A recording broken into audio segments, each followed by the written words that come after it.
Well, I always like to say when I make a mistake, I'd like to lead with it. Last night, if you were watching The Blaze, I said, which I heard as I was walking away, Stu say, I've worked with him for almost 30 years and I've never seen him do that or say that. I lost my cool. Oh, really? Oh, really? You want to fix the border now? Oh, my God. Excuse me. I never use this. What an what an the way he was talking down to anybody who disagreed with him in his lies about the border. What a colossal wow. Good night, everybody. CFA. I don't think I've ever done that before. I don't think you have either. No. And it happened because, I just want to explain this. It happened because I just walked away from the television where I had been pacing like a caged animal because I was so angry at the lies. And not only that, the childish rubbing people's noses in it. You know, when first of all, he said, within the first 5 minutes, he said that Donald Trump didn't care about the American people during COVID. He just didn't care. How dare you say that? How dare you say that? How dare anyone say that about you? My gosh. So it started there, and then he went into rubbing Republicans' noses, like in the border, which was a complete lie. We all know why did on his day of inauguration, all of a sudden, the border surge started. Why? 95 executive orders allowing it to happen. That's why. And when he said, "Oh, you don't care about fentanyl? Suddenly you want to stop fentanyl coming in so it stops killing our American people." And I know, and probably you know if you've been listening to this last week, the truth on what's happening with fentanyl that is coming from China. It is intentionally, it is the opium wars that Britain did to China, so many years ago. They're using the same tactic on us.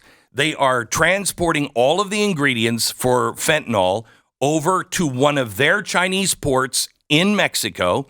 It then goes to a small town in Mexico where 1,000 Chinese workers have been transported and now set up shop to where they cook the fentanyl.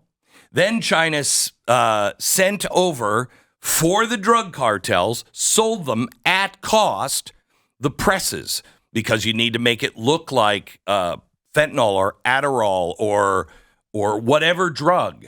And so they take the fentanyl that the Chinese have put together, cooked up, send it over. Then the drug cartel uses the Chinese presses to make it look like Adderall, and that's what's killing our children. And the president knows it, and he won't say it. He won't stop it because he's in bed with China. How dare you? And when he said, "You don't care. Oh, suddenly you care about fentanyl. Oh, I didn't know that now. Oh my gosh." So I get on and I'm asked just to do a rundown of this, and I have my notes, and I'm going through my notes, and I'm talking about it, and I'm trying to make good points. And then I know it's done. I'm on for like 5 minutes, and Stu says, "Thanks, Glenn." And you start to say something else, and I realize I haven't really expressed what that was.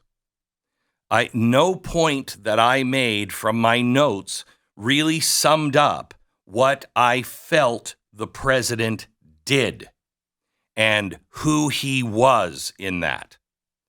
And that's when I dropped the CFA. Maybe more than once. And I shouldn't have done that because I want to be a better person. And quite honestly, I am glad I am on federally regulated broadcast airwaves today because it's one of the reasons why I joined my church. I need strong framework to help me be a better man. And if I were on a podcast only today, I would not be a better man. So I am grateful for the first time in my life for the FCC, who will make sure I'm a better man today. Can we guarantee our affiliates that mistake from last night will not occur during this program? We are on a 37-minute delay right now. Okay. So, yeah, we started this show 37 minutes ago. Yeah, it won't happen. But, boy, do I feel it.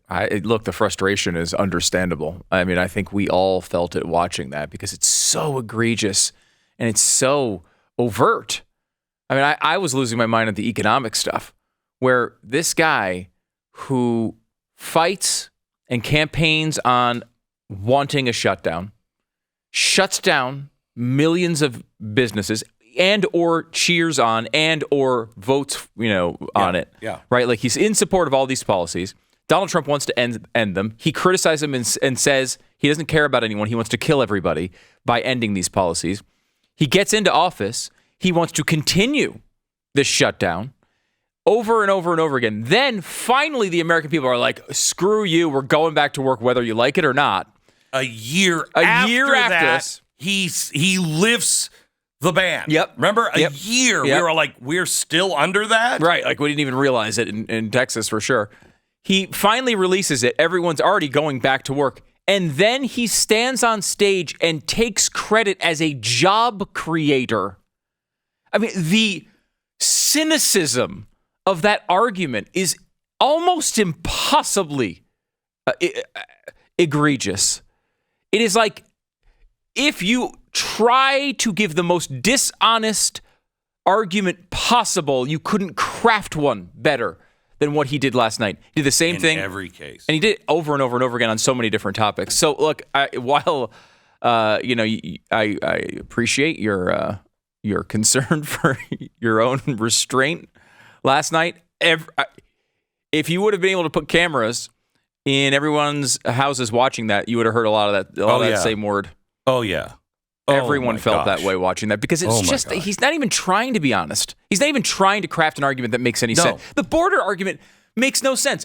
As if we've all been on another planet for the last 50 years and had no idea what he thinks about the border.